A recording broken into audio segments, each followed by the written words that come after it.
Good evening, good afternoon, ladies and gentlemen. Welcome back to another episode of Hightop Sports. Here, we're going to recap the final week of college football. It was a treat like we thought it would. I mean, we were trying to figure out which game would be the game of the week, and Cody was like, can we put every game as game of the week? Because almost all the rivalry games were very fun to watch, very exciting, and a lot of them all came down pretty close to the damn near wire. It was good to see. I was at the Florida State game yesterday. I was happy that it was packed out for at least until the last 2 minutes of the game. So again, another big time game where a possible upset almost happened. I don't think anybody really got any upsets last night, but a lot of good stuff to go over. A lot of coaching, rearranging happening here. Who's going to be in the hot seat? Did A&M find their head coach? Who's all reliable? Who got peeled off? A lot of things to go over. Before we get into any of that, let me go introduce my co-host for the evening, Mr. Cody, aka the Professor. Ladies and gentlemen, Bush Latte is fired up and ready to go. Well, big guy, how you feeling after the final week of college football comes to a close? I feel like it's when you have a long relationship, and it finally ends. I'm heartbroken. I'm sad. I do enjoy the playoffs, but just to end it the way it did, college football. Everybody complains about the script and stuff. Boy, I don't know if you could script the amount of events that happen. I mean, you had Ohio State, Michigan go to the line. You had the Iron Bowl, just another crazy one. Um, and there's a lot of games I didn't even get to watch. I didn't get to watch a lot of the Big Ten games I wanted to watch, Minnesota, Wisconsin, stuff like that. Tulane, UTSA. There's a lot of games I didn't get to watch. I didn't get to watch because the premier games, Texas A&M, LSU. Good game. I mean, Texas A&M had them on the ropes and let them slip away. It's just, the Florida State game last night. It did not. It really didn't. Didn't disappoint. Didn't disappoint. Yeah, for sure. Way to go out. Yeah, and look, it sucks because we wait for it all year, and then we're in the middle of it, and it's just like you're kind of just like excited for the next week, and now here we are. Now, look, it's nowhere near over, and I think next week is going to be queued up for another fantastic week, which that's going to be an interesting show because it's going to be all just conference championships, and so it's going to be interesting of who falls into what. We have to adjust our categories a little bit, but it's going to be big implications for the playoffs. So it's going to be the most important week of college football thus far because nothing has really broke yet. And what I mean by that is nothing has caused the committee to have to make a hard decision yet, right? Florida State still winning. Now, next week there will be, right? Florida State wins and Bama wins and Oregon blows out Wash, right? Some things, it's going to be a wild one. Texas wins the Big 12. What are we going to do? I'm excited to see how it all plays out. We'll get into that when we show our top five, how I hope that it plays out. But let's get into all reliable before we do anything else.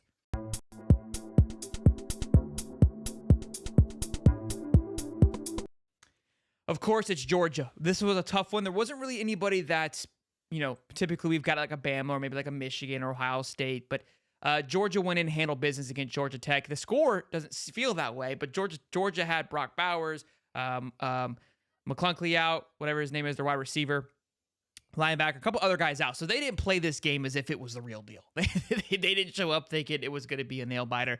They played it like it was your Charlotte or your one of your kind of your knockoff schools. That's how they treated Georgia Tech. And Georgia Tech, I think, took offense to that and punched them back a little bit, did all they could to keep it somewhat close, but it was never out of control for Georgia, although it may have seemed like that by the scoreboard. But if you look at the stats and everything else, it was Georgia all the way. They controlled the ball. They ran the ball effectively.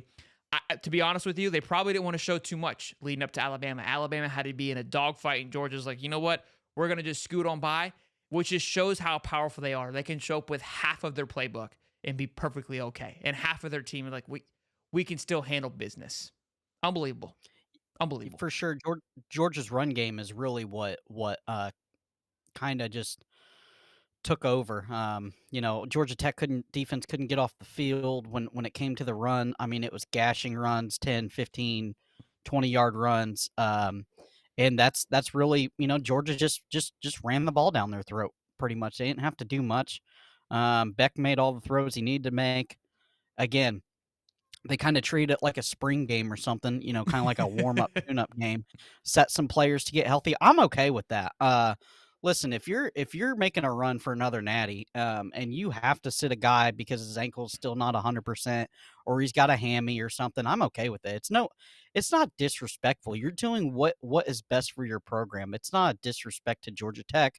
Um, and Georgia Tech came out and swung for the fences. They kind of run that Wake Forest slow mesh type deal, so it is a tough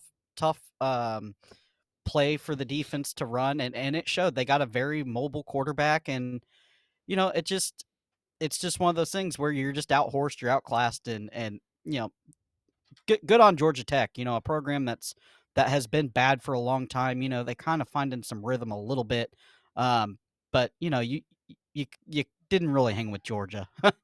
Yeah, it wasn't a don't true don't hang with them. don't yeah, don't go and say, yeah, we hung with the number one team in the nation. Like, chill, bro, chill. They're gonna. I mean, look, they're gonna hang their hat on it, and as they should. They kept it close, kept it with a shooting distance, but scoreboard wise, but it was never out of control. I don't think Kirby ever No. wavered. And again, the SEC championship's been on their mind ever since last week, since they rolled Tennessee. So it's going to be a fun one next week, man. It's dialing up to be a juicy one. Right now, the AP poll still has Alabama though behind Ohio State, Oregon, and Texas, which is wild that Ohio State didn't fall back that far after losing to Michigan, just due to their strength of schedule. I get it, they're undefeated, but you can't allow for them to be in the position they were last year where they could possibly get in if things fall apart in front of them. I don't like it at all, but I'm getting ahead of myself. But kudos to Georgia once again for getting it done. Let's dive into our rebound team of the week, ladies and gentlemen.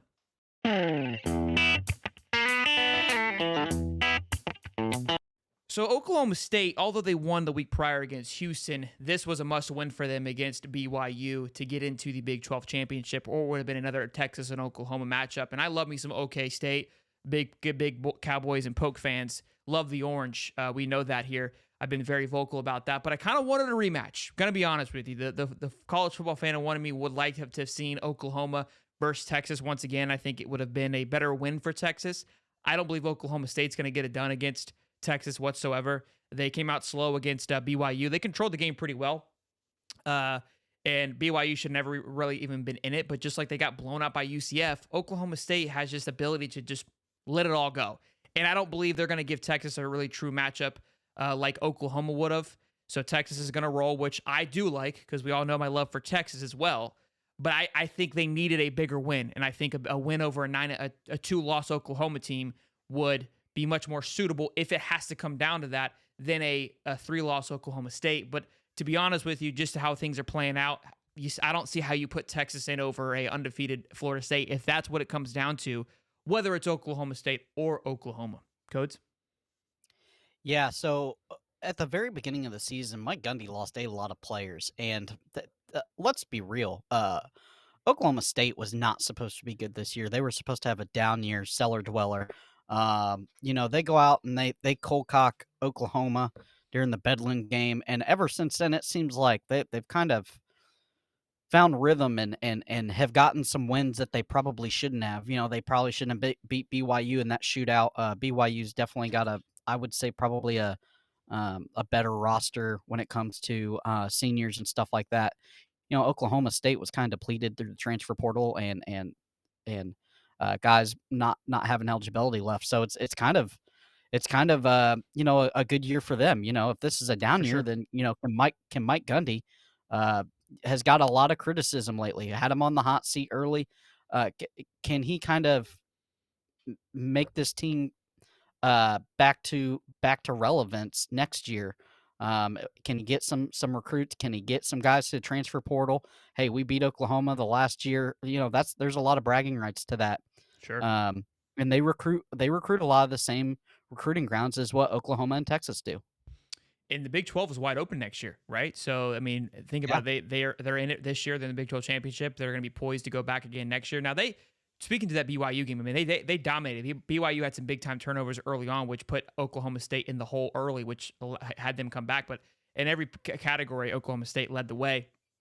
And again, yeah, that kind of what tells you. I think bad teams find a way to lose, like Florida did last night, and I think good teams find a way to win, and that's what Oklahoma State did last night against BYU. So kudos to Oklahoma State getting it done, pulling off a tough one in double overtime. Again, not a a fantastic win against a 5-7 BYU team. But again, like you said, not an atrocious BYU team, but I don't believe Oklahoma stands a chance. However, when they had to answer the buck against Oklahoma, they did. So it'll be interesting to see, but I think Texas is really finding a rhythm with Quinn Ewers back. Early on, I said they're the best team in the country, most complete team in the country. I haven't felt that way since they lost against Oklahoma, but they're slowly winning me back. This Big 12 game is going to tell me how I feel, whether or not they can compete with the big dogs like Georgia and Alabama if they are to make the Final Four, which, my goodness, if they do that, college football is going to be at an all-time high, and you got to find a way to get him in there. I don't know what you got to do, playoff committee, but if Texas wins the Big 12 championship with one loss, you're doing the world a disservice by keeping Texas out of that championship or that Final Four anyways. They can't overlook Oklahoma State because Oklahoma State is prime.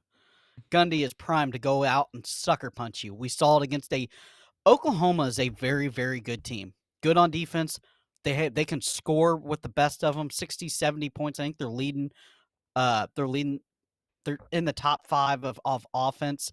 And if you're Oklahoma State and this is your chance, big time stage, this is a chance for Gundy to say, look, we're going to go out and sucker punch Texas, and that's really going to help recruiting.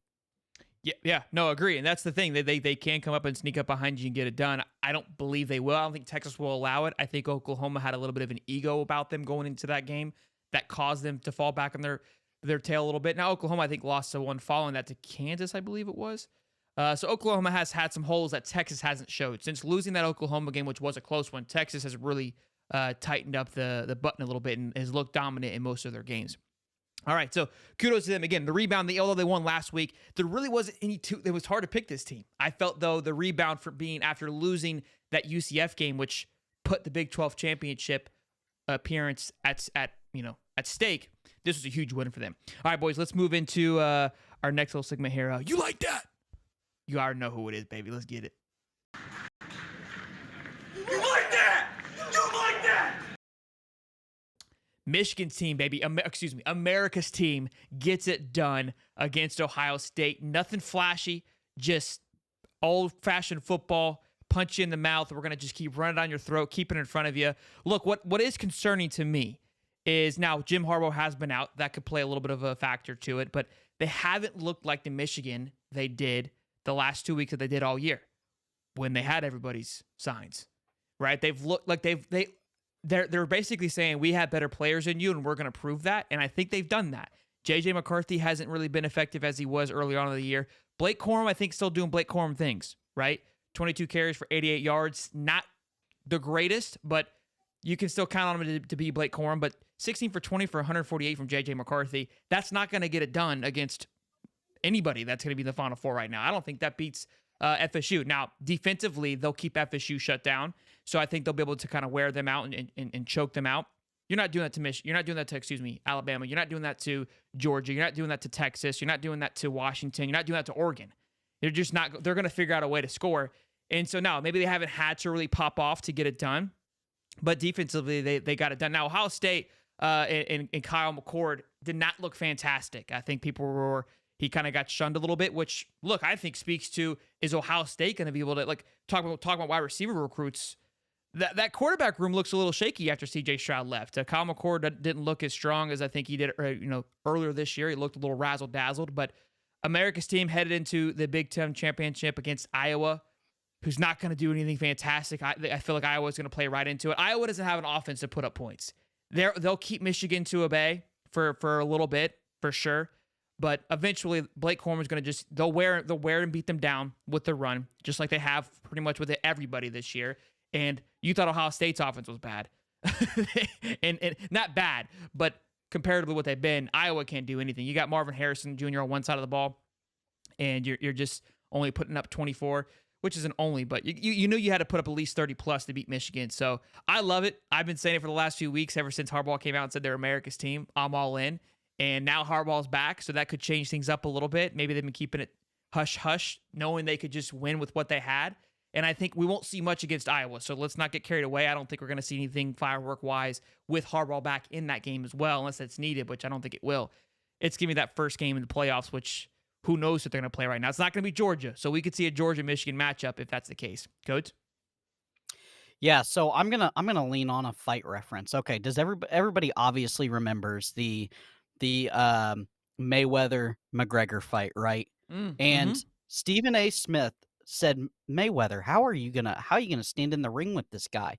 You know, he's got lightning in the hands, and Mayweather said, Stephen, he does have lightning in the hands. Ohio State does have Marvin Harrison Jr. What I'm going to do is I'm going to make him go into the deep water. What I'm going to do is I'm going to stand there. I'm going to take my lickings early, and I'm going to stand in his chest. And I'm not going to let him tee off on me. I'm going to move. I'm going to stand right in his chest. I'm going to make him push off me. And that's exactly what Michigan did to the high-powered offensive weaponry of Ohio State. Marvin Harrison Jr. gets electric very early, and then they double coverage him and says, we're gonna make you beat us. And then what do? They wear down that Ohio State defense like Mayweather did, and in the fourth quarter and the ninth round, they didn't have no legs, just like McGregor. The defense didn't have no legs. It was a tight end seam here. It was a running back angle route there. It was running up the middle here. They just took the legs right out from Ohio State's defense. They shut down the offense when they need to shut down the offense. They weathered the early blows. It was McGregor, Mayweather, and the champ won again. Beautifully said. Lieutenant Dan, you got no legs. that's what, No that's what I legs. thought when you said that. Well said. Again, they just grinded them away, sucked you in like a boa constrictor, and just squeeze you until you had no life. And look, I that's what Michigan's been. the epiphany hit me in the fourth quarter. There's a couple minutes left, and Ohio State's defense needs a stop big. And they're like at the 40. The running back goes and gets a 15-yard run, and all of the Ohio State defensive line are hands on the hips. They're sucking wind. The linebackers didn't want to tackle anymore. You just saw it. You saw defeat. You saw the legs were knocked out from under them, and that's what Michigan will do to you. They're going to stay in your chest. They're going to run it down your throat. And yeah, it's not going to be 200, 300, 400 yards like some of these other running backs, but they're meticulous at it. They're going to wear you down with that big offensive line, and then they're going to pepper you with the tight ends. And every now and then they're going across the middle to a wide receiver. It's And nothing that's flashy. the formula. Yeah. Nothing flashy. That's the formula how they beat Ohio State. Now, can that formula beat anybody else in the college football playoff? I'm not sure. But Harbaugh built a team to beat Ohio State, and he has done that. What? This is the third win now?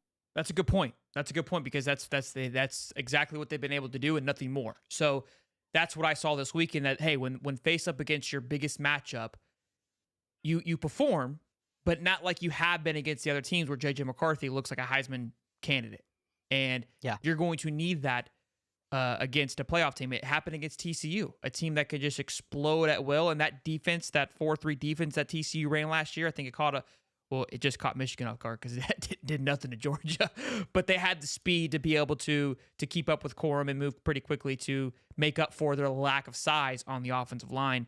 And that's why I think they struggled. So we'll see. Michigan, they're very Big Ten style of football, but again, once you go out to enemy territories and international waters, that's where they seem to struggle. So we'll see how it transitions. Again, I'm big blue this year because I love the American team aspect of it. And we're going to talk about the hot seat, which has a coach. One of the coaches of this rivalry here is involved with that. So we'll see. But let's move on to our next segment of You've Been Peeled Off.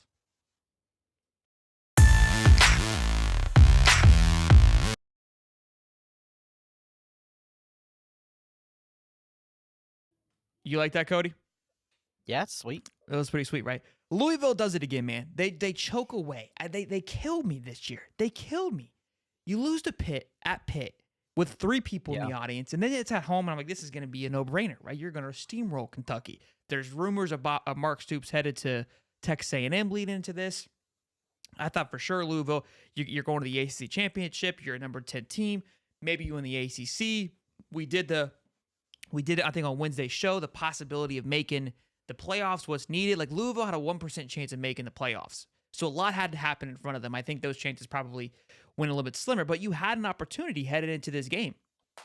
And you lose to Kentucky. Look, Kentucky's not a bad team. Don't get it twisted. I'm not trying to shit on Kentucky by any stretch. But Devin Leary didn't beat you, right? Ray Davis did what Ray Davis does. But this game should have been Louisville all day long, right? And I think defensively, here's what concerns me. They can't stop anybody. It happened with Miami. They had a hard time slowing Miami down. And I have a weird feeling that they're going to struggle against FSU. Now, FSU obviously struggled against Florida last night offensively, but you give Tate Rodemaker another week to get prepared. Who knows what's going to happen? I don't know, man. I was very frustrated and upset with Louisville. Again, it doesn't really affect them going to the ACC championship, but I was more confident in them if they were able to get this done. But look, glad the SEC was able to pull one over the ACC. I'm sick of hearing about the ACC. Got a few pulled away earlier this year, how they were better than the SEC. So that was huge. But they disappointed me. They were definitely my Dark Knight team of the year to shock some people, and they've shocked me, but in the wrong way. Yeah, so Louisville goes to the way of the running back right there, Jawar Jordan, and didn't have a spectacular night. Kentucky, which we saw, can asphyxiate the run game. We saw it with Florida and a couple other teams this year. They're going to shut down the run game. They're going to make you beat them through the pass, and Louisville just didn't have. They just didn't have an answer. And every time that Louisville has won this year, Jordan has been prolific. But when you go for like 82 yards, 1 touchdown, it's just not enough. They really need him to go off. And again, the Louisville defense, which they have had an uptick in recruiting this year, Very much. they are doing pretty well. So I think Louisville is going to be a team that we're going to start mentioning a lot more in years to come. Sure. But I do believe that they need to hit the portal. They need to figure it out on defense because it seems like they have an offense they can hang with a lot of people. But for you to give up 40 points with Leary at quarterback that has done nothing this year, and I get Davis, the running back, he didn't have a giant game either. He didn't have a 400-yard game. So you just got beat up with the tight ends, the wide receivers, and then a little bit of Davis sprinkled in. That your defense is not good, and you're not going to win in the ACC like that. You're not going to beat Florida State like that because we saw last night their defense will swarm the running backs. They will take the running back away, and they're going to make you try to beat them through the air. And that defensive line of FSU is going to give Jake Plummer, absolute fits. Yeah. No, I agree. And look, I think Tate Rodemaker is a much better quarterback than Devin Leary. So you had a quarterback like that. Trey Benson, also a great running back. They're built. I don't want to say similar to Kentucky, but where they're at currently, they bode the same issues that Kentucky just gave Louisville, and Louisville had a massive advantage being at home. They're not going to have that come Saturday. It's going to be in a neutral site, which I gave them the excuse that playing in Pittsburgh was tough, but they couldn't even win at home when it was to get it done. Now, ACC championship, much more on the line, a little more pizzazz to it than I guess just a normal game at the end of the year. I'm trying to find some kind of reason how you lose that game, but look, Kentucky isn't a bad football team either. Like we just said, they kind of fell off at the end there, but they're think about it, they started off 6-0, 6-0 and finished 7-5, I believe. So gotta think about it like that. They went on a little 6-game losing skid, losing to Mississippi. No, they beat Mississippi State. So they're 5-0. Excuse me. Lost to Mizzou, Tennessee, Bama, and Georgia. So their losses weren't atrocious losses either. And then a big win over, they lost to South Carolina too. Sorry, which was a bad one. But big bounce back game. They could have been a rebound team, honestly, against Louisville. But Louisville choked it away. Disappointed on them on that. Last order of business, we got game of the week. And my goodness, boys and girls, it never seems to disappoint. The Iron Bowl was always an absolute blast. Again, a lot of games were great. Washington State was great. But this one, you had to give it to them.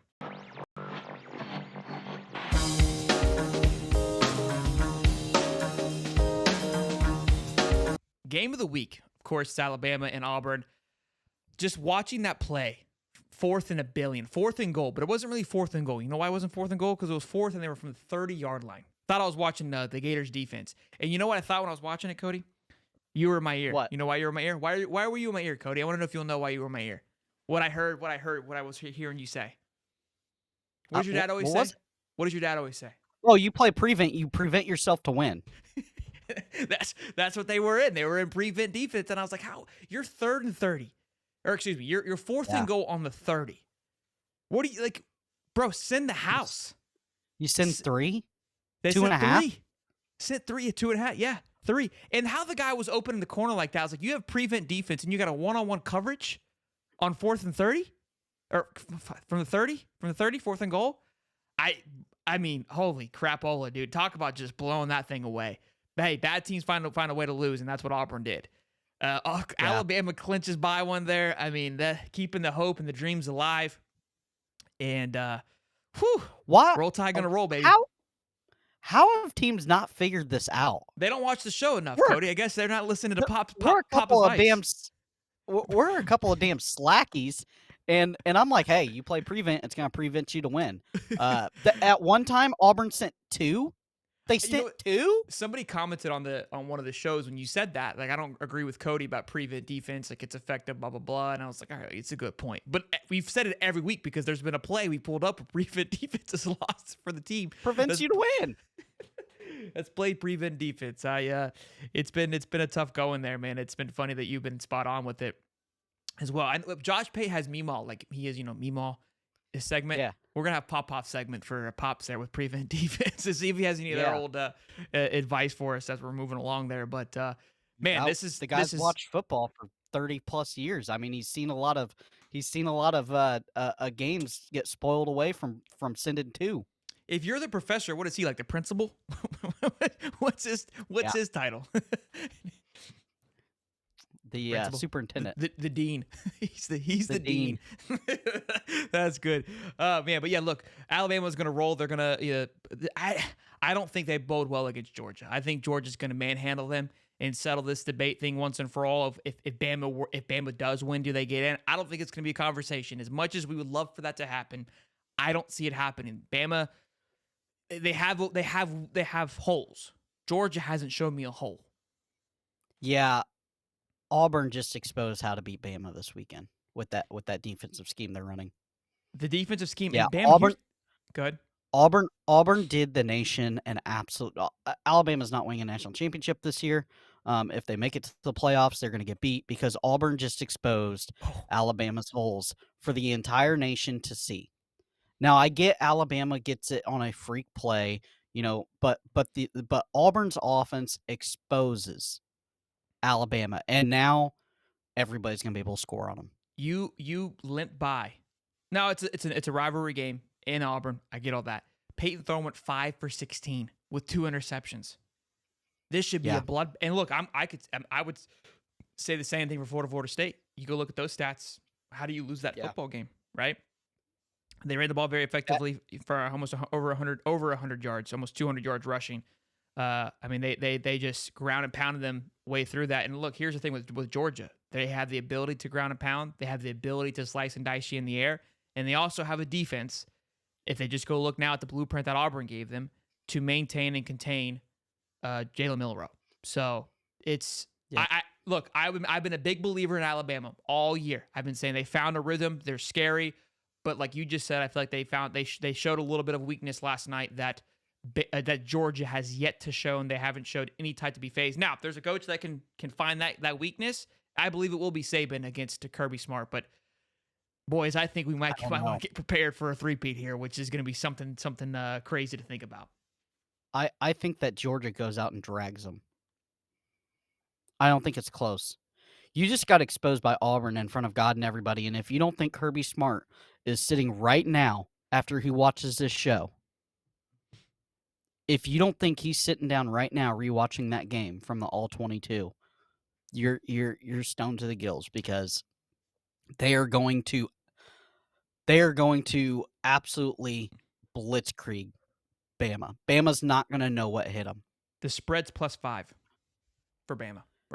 Yeah, I'd pound that all day long because I'm telling you, Georgia, it takes a team like Auburn, a rivalry team, to put so much concentration and effort into this to say, listen, this is our Super Bowl, and we're all hands on deck. Everybody's watching film. Let's expose every single little thing they do, and they just showed it for in front of God and everybody. And if you're Bama, what are you going to do? You can't change the playbook now. You send a spy on Milroe, that shuts him down, and you don't play prevent defense at the end, and you beat them. Crazy that played out like that. Michigan, Iowa. Iowa's plus 23, which is crazy to think. FSU Louisville, FSU's I getting don't even 3. know if there's So, going to be 23 points scored. I don't know. That's what's crazy, right? The over-under. Let's see what the over-under is. Over-under is 35. Might be a good one to take.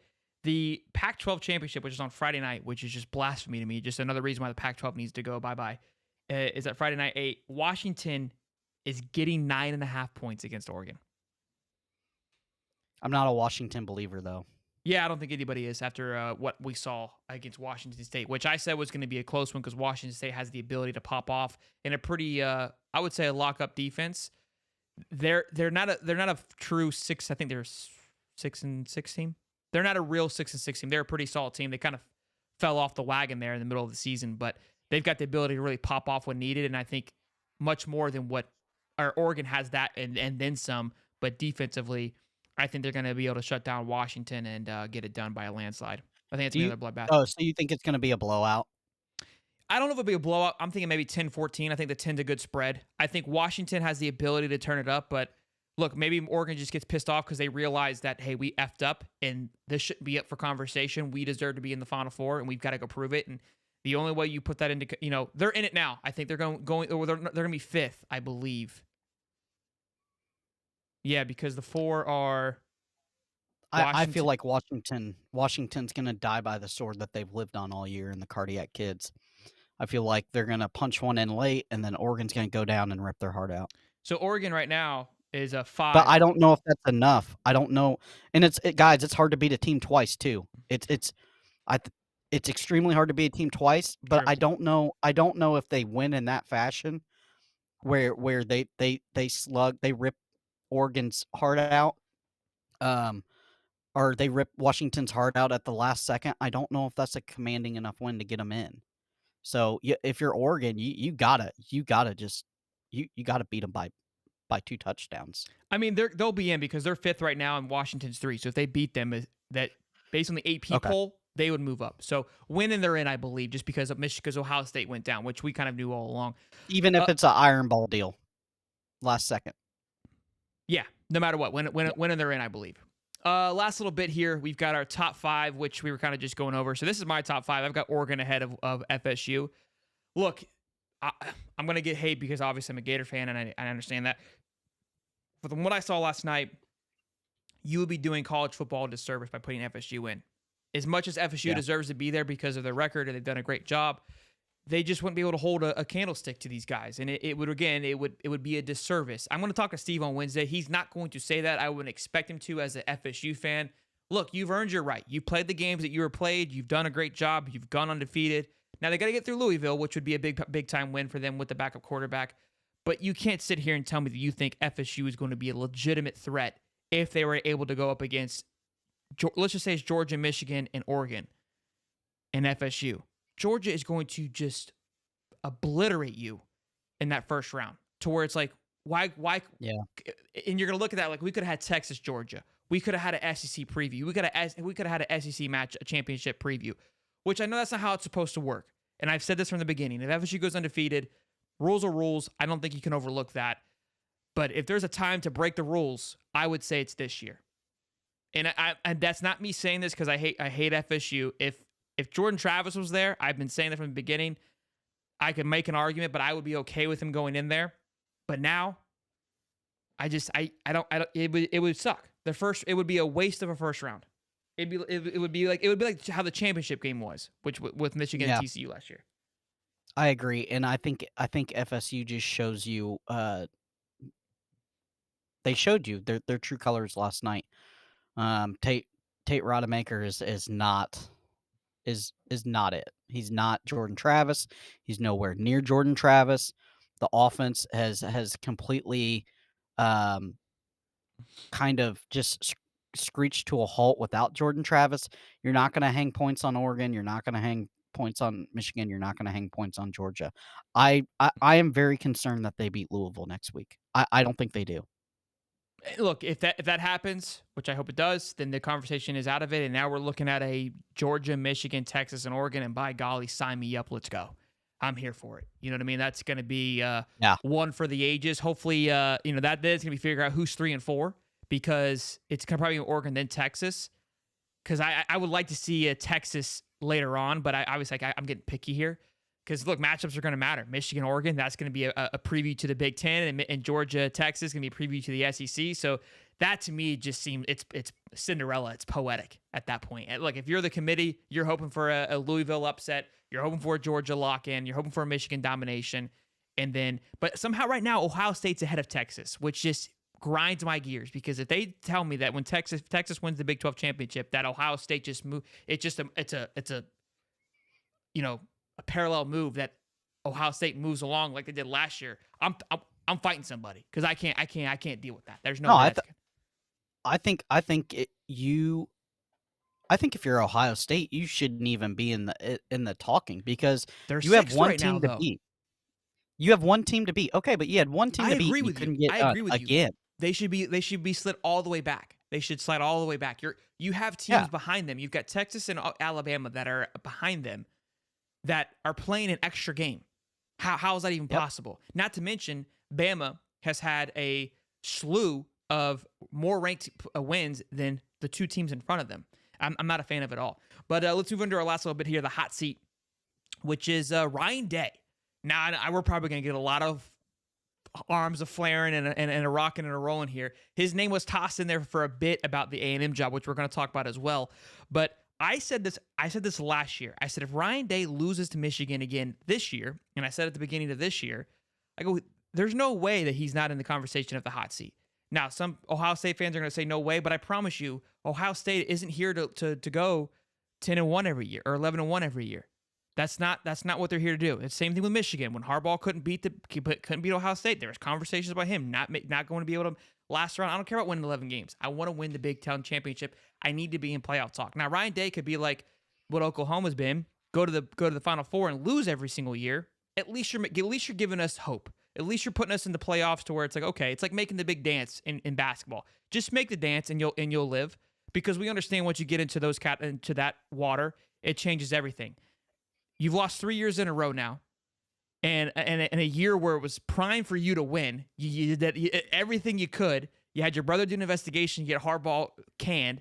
You couldn't beat a Harbaugh-less Michigan team after all of the nonsense they've been going through. This thing was prime for you to get it done. Now, you just lose your quarterback. I understand that.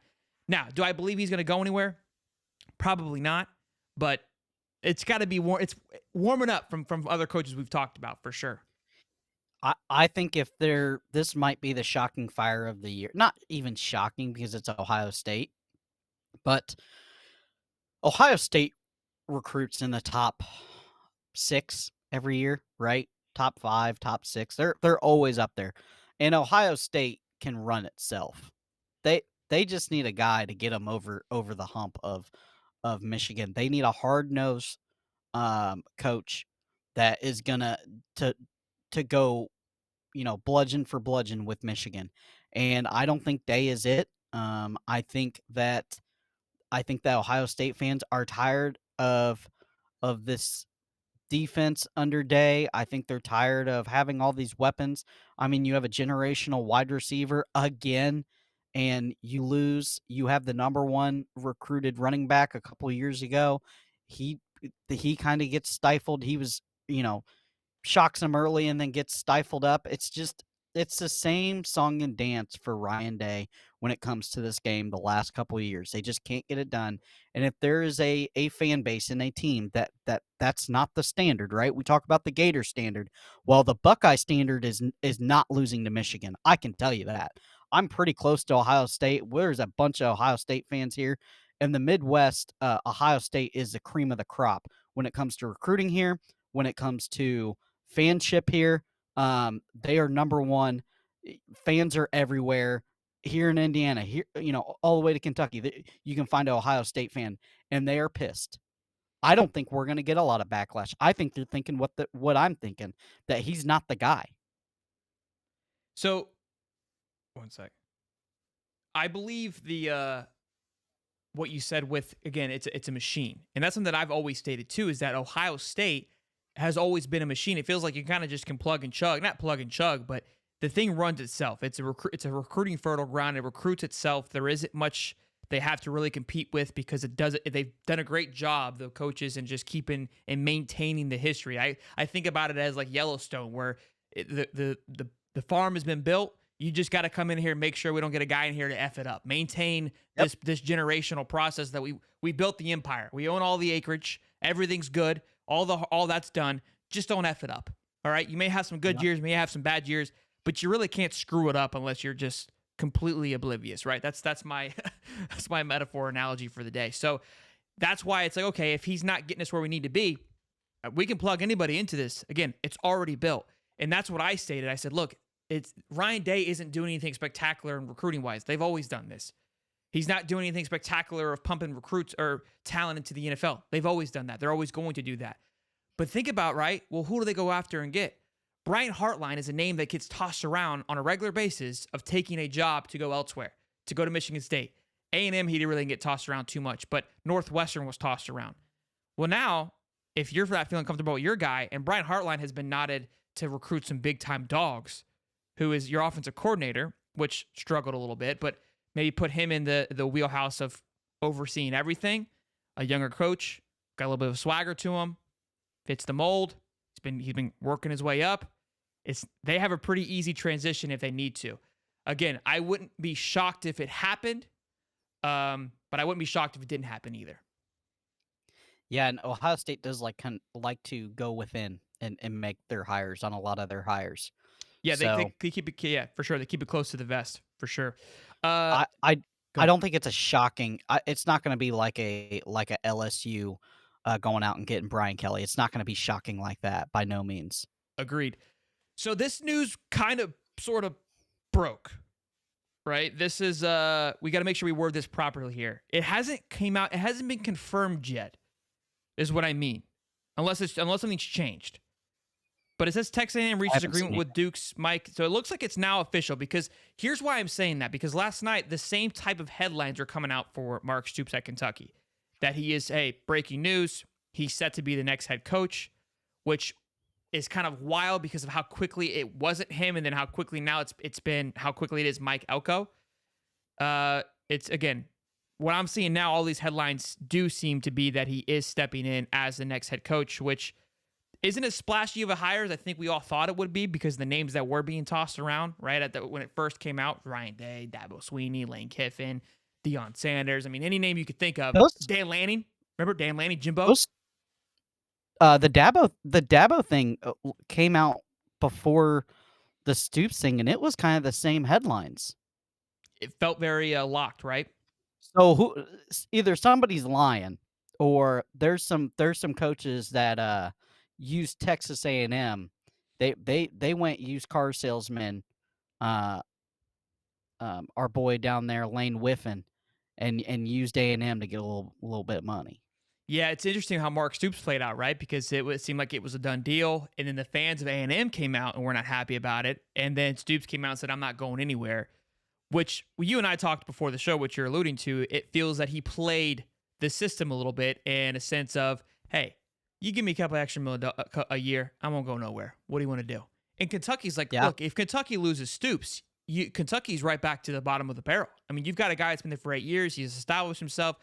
And Kentucky is content with 7-5, 8-4, 9-3. That's in their wheelhouse. They're okay with that. And Stoops is like, I'm okay with that. You know what I mean? Like, why? And this is where that A&M job, which everyone made it seem like it was just like appealing job, that Dan Lanning was going to leave what he's built in Oregon, that Lane Kiffin was going to leave Ole Miss to just basically kind of do a lateral, somewhat of an upset move. I'm like, to do what? To go to a dumpster fire that's been in shambles? I mean, I know they've had some recruiting classes, but all those guys are leaving left and right. It's hell or high water. You're still going to be playing up against the same talent you are at Ole Miss, but you're established there. Your family's there. Like, how much money you're willing to pay me to make this thing worth it? Now, Mike Elko here, he was a defensive coordinator under Jimbo, which they had a good little bit of run. I think he went 9-1 during that 2020 season, which got him the job at Duke, which he did a great job at Duke the 2 years that he was there. Yeah. So it will be interesting to see how he's able to, take this A&M team and make it something different. Again, for what he was able to do at Duke, that defense we were talking about pre-show was stout. And then if their quarterback doesn't go down, who knows what they're able to do in the ACC? Takes down FSU, maybe wins a big game against Notre Dame, right? So you see that, and then like you're doing all that at Duke. That's a basketball school.